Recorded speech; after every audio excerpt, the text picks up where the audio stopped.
Bonsoir à toutes et à tous et bienvenue dans votre quotidienne de ce jeudi 29 février. Il y a 50 ans, Marcel Pagnol nous quittait. Cette année sera marquée par de nombreux hommages sur le territoire provençal, comme à Aubagne, sa ville natale, avec une programmation à la gloire de Marcel Pagnol. Côté politique, l'ambiance est tendue entre le maire de Marseille, Benoît Payan, et le petit-fils de l'écrivain, qui s'est opposé à l'ajout de la photo de l'élu dans un livre sur Pagnol destiné aux écoles. Notre reporter Cassandra Mourou est allée à la rencontre de Nicolas Pagnol lors du lancement de l'événement culturel d'Aubagne hier soir. Il me semble que dans ce genre de contexte, d'un hommage, bien sûr, il faut la plus grande gratuité possible pour que ce soit ouvert au plus grand nombre. La culture, même si d'une manière générale n'est pas gratuite, la culture est quelque chose que l'on partage. Et même lorsqu'elle est payante, on essaye toujours d'avoir le juste prix. Et je remercie monsieur le maire, en tout cas, de prendre à sa charge les coûts liés à toutes ces manifestations pour que le plus grand nombre puisse en profiter. Oui, il est important de faire un hommage, et qui plus est dans sa ville natale. C'est ici que tout a commencé et c'est ici que tout continue. Il me semble que les grands artistes français ont droit à leur hommage dans ce type de calendrier, j'ai envie de dire. Donc oui, c'est très important de faire vivre la mémoire, de faire vivre l'envie, de donner envie. Concernant les sorties culturelles, retrouvez toute la programmation majoritairement gratuite des événements autour de Pagnol sur le site de l'Office de tourisme du pays d'Aubagne. Allez, direction Port-de-Bouc, le grand hangar désaffecté de la vieille montagne est désormais sécurisé. L'ancien site industriel de Caronte était resté à l'abandon après la fermeture des usines Kuhlmann et Azur Chimie spécialisées dans la fabrication de produits chimiques. La réhabilitation du secteur est un chantier colossal. Plus de 5000 mètres carrés de plaques amiantées ont été retirées, ainsi que 120 tonnes de déchets amiantés. L'opération de démantèlement aura duré plus d'un mois et aura coûté plus de 138 000 €. Achèteriez-vous un colis sans en connaître le contenu ? Hier a démarré une vente géante de colis perdus au centre commercial de la Pioline à Aix-en-Provence. Le principe est simple, vous pouvez toucher, secouer, peser, mais interdiction formelle d'ouvrir les colis. On achète à l'aveugle et au poids, comptez 14 € le kilo. Reportage Alexandre Pérou et Emma Pérez.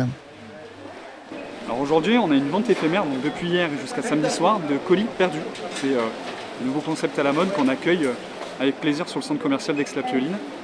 Ça cartonne, on a eu 800 clients hier. On espère que ça va continuer, on a des très belles histoires déjà à raconter et des clients très satisfaits. On a eu des AirPods, on a eu des Air Jordan, on a eu des bracelets Pandora, Swarovski, des parfums. Forcément, c'est pas le cas dans tous les colis, mais c'est des clients satisfaits. Alors, j'ai gagné une doudoune, 2 housses pour les poufs, 3 câbles de chargeur et une paire de chaussures qui viennent d'Allemagne. La vente se poursuit jusqu'à ce samedi 20h. Raz-de-marée de barracuda sur nos côtes, ou plutôt dans les médias ces jours derniers, alertant sur une présence massive de ces soi-disant nouveaux poissons dans nos eaux. En réalité, on les connaît, les barracudas, c'est un phénomène plutôt naturel et surtout sans danger selon les spécialistes du parc marin de la Côte Bleue. On écoute Éric Charbonnel au micro de Rémi Reponti. On tient à vous rassurer d'abord, il n'y a pas du tout de risque pour l'homme. Bien au contraire, c'est un signe plutôt de bonne qualité du milieu, parce que c'est un poisson qui est assez vorace et qui va manger d'autres poissons. Il est au sommet des chaînes alimentaires, un peu comme le mérou, et on dit souvent quand le mérou va, tout va. Donc le barracuda, c'est plutôt bon signe de voir ces prédateurs au sommet des chaînes alimentaires. Il est favorisé en fait, cette espèce, par le réchauffement climatique. avec une montée des températures des eaux. Ça favorise son expansion. C'est une espèce qui est vraiment locale, hein. Il a toujours existé, il a été décrit il y a pratiquement 2 siècles déjà dans le golfe de Gênes. Donc en Méditerranée nord-occidentale, il était bien présent avant qu'on parle de changement climatique et tout. C'est ce qu'on appelle la bécune de mer, hein. C'est pas le vrai barracuda, qui est le brochet de mer. Lui. Là, c'est la bécune, donc c'est un poisson qui est tout en longueur en fait, qui peut atteindre 1 mètre, 1 mètre 20 de longueur maximum.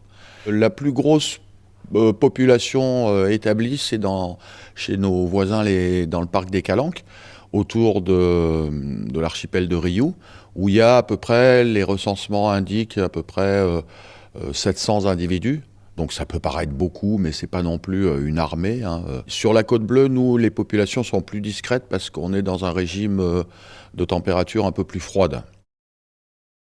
Aucun risque de morsure pour les baigneurs, mais plutôt pour les barracudas qui sont très appréciés pour leur chair fine, au goût bien spécifique, paraît-il. Avis aux pêcheurs amateurs et aux professionnels. Cet hiver, vous l'avez remarqué, est particulièrement chaud. L'hiver 2023-2024 se classe au 3e rang des hivers les plus chauds jamais mesurés dans notre pays selon Météo France. Nous sommes proches du record de 1990 avec une température moyenne supérieure de 3,6 degrés au normal de saison. Et cette chaleur n'aide pas côté allergie. Les allergènes envahissent nos systèmes ORL, un fléau dans notre région. On écoute le docteur Eddy au micro de Davy Moisson. C'est difficilement mesurable. On est quand même au milieu d'autres épidémies, j'allais dire, qui altèrent donc la cavité ORL. Mais on a quand même clairement l'impression qu'aujourd'hui c'est quelque chose qui est rentré dans le corpus et qui fait que les gens deviennent de plus en plus allergiques. Manifestement, on a une incidence qui augmente, hein, de manière intuitive. Alors il y a un lien. Oui. Le lien, je vais vous le faire très très court, hein. Le lien, il est lié donc au changement climatique et à la pollution donc, on va dire industrielle au sens large du terme. Le lien, donc, il se fait comment par rapport à l'air ? C'est un air sec et chaud. Hein. On a donc, si vous voulez, lorsqu'on a un air sec et chaud, on a en fait une pollinisation qui augmente. Et on a également, je dirais, une stagnation des pollens, d'autant plus que l'air est chaud. Ce qui veut dire qu'on a non seulement une production augmentée, mais on a également donc une amplification, hein, du phénomène, ce qui fait qu'on est quand même de plus en plus exposé. Et les polluants donc industriels, en particulier l'oxyde de carbone et le diesel, hein, parce que les microparticules du diesel donc, jouent un rôle énorme, amplifient le phénomène. Ce qui fait qu'on a un véritable problème de santé publique. Sachez que les désensibilisations ont bien changé. Les protocoles avec injection ne se font plus et ont été remplacés par des comprimés qui sont efficaces selon le docteur Eddy. N'hésitez pas à en parler à votre médecin traitant. Et c'est la fin de ce journal. Tout de suite, la météo qui s'annonce douce encore une fois. Merci d'avoir suivi cette édition. Excellente soirée et à demain.